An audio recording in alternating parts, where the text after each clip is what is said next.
In today's video, I'm going to teach you Guide with Squarespace and account.squarespace.com. We're going to walk through how to get from Squarespace's main site into your account dashboard, open your website, and find the custom CSS area so you can style your forms. I'll keep it straightforward and add tips so you feel confident at each step. Start by heading to Squarespace's Create Your Website page in your browser. This is the general starting point for building or managing a site. It works best in a modern browser like Chrome, Safari, or Edge. If you're already signed in, great. If not, be ready to log into your Squarespace account when prompted so the next options appear for you. Look to the top right corner of the page and click the profile icon. This is your gateway into everything related to your account. If you see a sign-in screen here, just enter your credentials and continue. Using the same account that owns or has access to your site will ensure you land in the right place. Next, choose Account Dashboard. This opens the centralized hub at account.squarespace.com, where you can access your sites, subscriptions, and settings.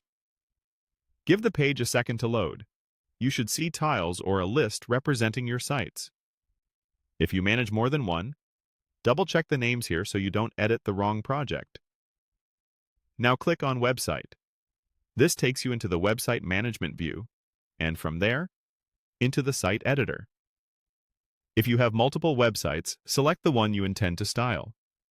Once inside the editor, you'll see the familiar navigation on the left and a live preview of your site on the right.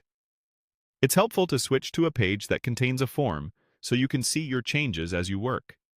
Use the search in the editor's sidebar and type Custom CSS. Click the Custom CSS panel to open the editor. Here you can type or paste the CSS you want to apply to your forms.